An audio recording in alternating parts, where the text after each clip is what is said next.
What's up, mga kayo Cubs? Magandang araw po muli sa inyo lahat at syempre narito po muli ang inyong likod, Master Lekim, at welcome back po muli syempre dito sa ating Master Lekim TV. Bago ko po simulan to ating video ngayong araw mga bayan kalista, make sure na dapat nakalike na po tayo, nakasubscribe. Huwag niyo po kalimutan i-hit yung notification bell or bell icon para maging updated po kayo sa mga susunod ko pa pong upload na video. At ngayong araw mga bayan kalista, wala kamera medyo mayroon lang tayo konting video para sa mga kabayong dapat na nating abangan. Tingin ko meron na ginagalaw-galawan na anytime pwede makadihado or baka nag-aabang lang ng no bearing race bayan kalista. Sana po makatulong sa inyo itong ating mga napiling mga kabayan na to. Pwede nyo itong lista kung gusto nyo po. Pwede nyo pong abangan sa mga programa. Sigurado ako iba ito mga madidihado pa, pero iba bahagyang mayayamado na rin. Na syempre hindi ko na rin papatagalin agad yan bayang kalarista. Puntahan na natin agad po yan matapos lamang po yung ating maikli intro. Kaya let's go mga kayo Cubs.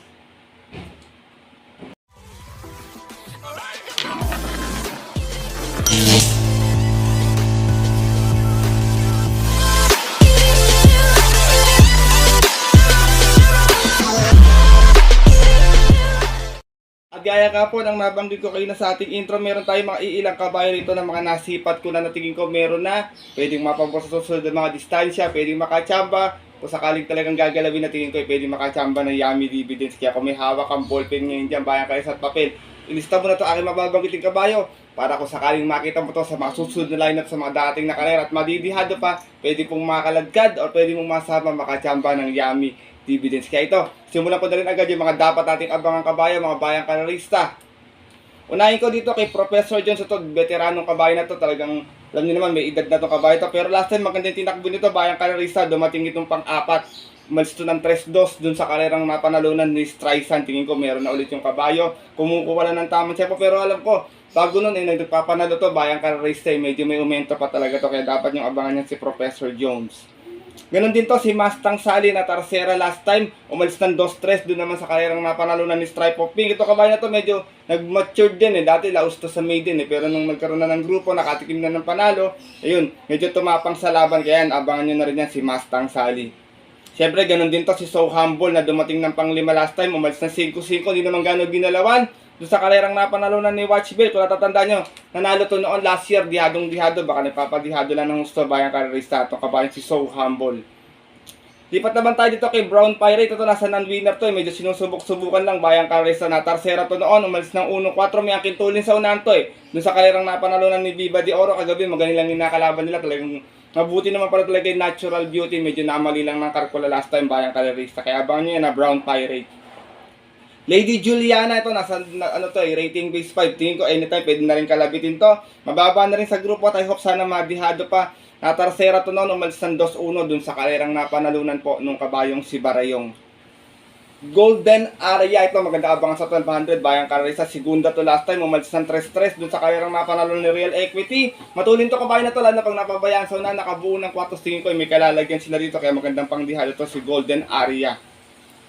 Lipat naman tayo kay Avenue Shopper na nasa rating base 5. Ito, nadalas to manalo din to, dihado, bayang karerista. Dumating tong Tarsera last time, umalis ng 5-5 dun sa karerang napanalunan ng kabayan si Primero Sol Dado. Lipat naman tayo to, sinubukan last time to, Hills Magic. Kala ko nakachamba na ng panalo last time to Natarsera to, umalis ng 4-4 dun sa karerang napanalunan ni Waray na Maida pa. Kala ko siya, kanya na yung karera na yun, swak sa balya. Problema lang dito, salida, pero kung makakasalida ng maayos talaga, tingin ko malaki na panalo nito, makakadihado itong kabayong si Hills Magic. Ganon din siyempre itong kabayan to sa si Etnad na last time Tarsera din, bayang kalarista. Umalis ng 7-7 dun sa karera ng palalunan nila Republika. Itong kabayan to minsan inuuna minsan naman paririmatiin. Kaya talagang pwede nyo rin abangan to, pwede nyo rin isama sa inyong diskarte at mga rota, quartet, trifecta, DD1. Magandang pangdiado to, itong kabayong si Etnad. At lipat na po tayo dito sa nagbabalik pista na si Life Gets Better na last time dumating ng pang-5, umalis ng 2-2. Dumating ng pang-5 doon sa karerang napanalunan nila ay in the sky. Tingin ko sinubok lang itong kabayo to. Alam ko itong kabayo to, pag magaling ang kalaban, magaling din manakbo to. Kaya huwag niyong kalilimutan yan sa rating base 28-33 Yung kabayong si Life Gets Better. Dito naman tayo kay Baling Ricky. Ito always in the money itong kabayo to. Kundi Tarsera, segunda dumarating. Last time segunda to, umalis ng 4-3 doon sa karerang napanalunan ng kabayong si Bini Bini. Sinusubok-subukan lang din, pwedeng iuna, pwedeng parimatihin itong kabayong si Baling Ricky. Great Angie, ito isa pang magandang pangdihado rin. Tercera last time, umalis ng 3-6 dun sa karerang napanalunan ni Galloping Ghost.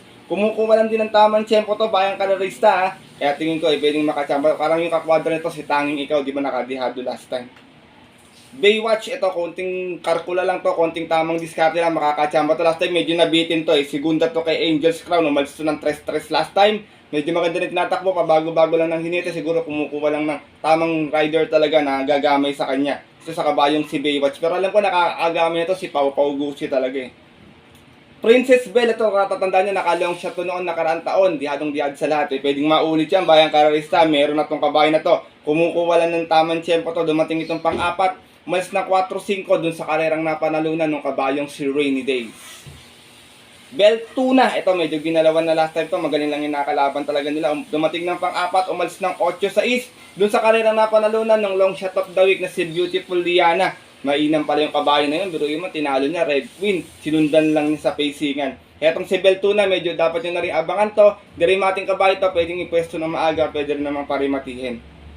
Mike Francela, ito baka nagpagpag lang ng kalawang last time to, Tercera to dumating nakaraan na meron tong umalis to ng 8-6 out of 8 runners na naglaban-laban doon sa karerang napanalunan nung nagbabalik na si Batang Manda. Ito kabayan to, stakes race campaigner to, bayang karisa si Mike Francela, tingin ko baka nakapagpag lang ng kalawang. Shirinagar, ito, madalas din kumanalo, dihado, Tercera last time, umalis ng 6-4 dun sa karerang napanalunan, last race ng kabayong si Go G Go. Summer Rule, ito, segunda last time to, sinundan nito si Lightbearer, umalis ito ng 4-4, dun sa karerang napanalunan ni Lightbearer, tingin ko meron na ulit yung kabayo, natatanda niya, nanalo rin to ng dihado nung nagpa-carry over ng take-all to, bayang karista itong kabayo na to si Summer Rule. At ito, medyo ginalawan na, tingin ko may buti na si Artseb na dumating ng pang-apat last time, umalis ng 2-2, tumagal na sa unahan, dun sa karerang napanalunan nung kabayong si Ayuda. Ito naman yung mga nasipat kong kabayo kagabi, mga bayang kayo sa tong Lean Sprite, sinubukan na to kagabi, tingin ko pag nakakuha ng tamang tiyempo to, baka makadihador, pwede rin namang mayamado to, pero mas gusto ko madihado, meron na to, tingin ko, konting kalabit lang, makakaraos to ng dihado. Ganon din tong si Manila Sound na tingin ko medyo hindi lang pinilit kasi medyo magaling yung laban kahapon sa non-winner. Next time na pag tumakbo ko sila ulit, tingin ko kaya na niya yung magiging grupo na yung bayang karista. Kaya abangan nyo po yan na si Manila Sound. At ito yung uli kong nakita, si Safe in the West na muntik na makalong shot din kagabi, muntik na makatapos. Bumalik yung buti gamay ni King Flores. Next time tingin ko kung gano'n ulit ang tatakbo, lalo na pag may distansya, sana madihado pa, makakachamba to ng dihado. Kaya abangan nyo na din po yan si Safe in the West.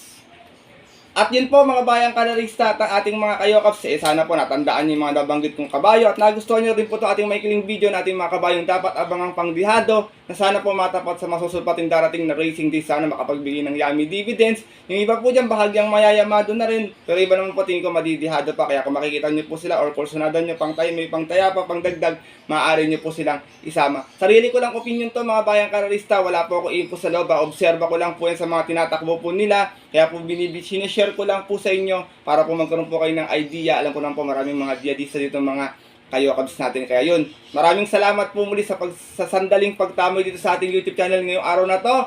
Magkita kita susunod ko pong upload na video, bayang kalarista. Ito po muli yung lingkod, Master Rikim, na nagsasabi sa inyong stay safe everyone, God bless bayang kalarista. Lalo na sa mga solid ditong diadistang mga ka-yo-cabs.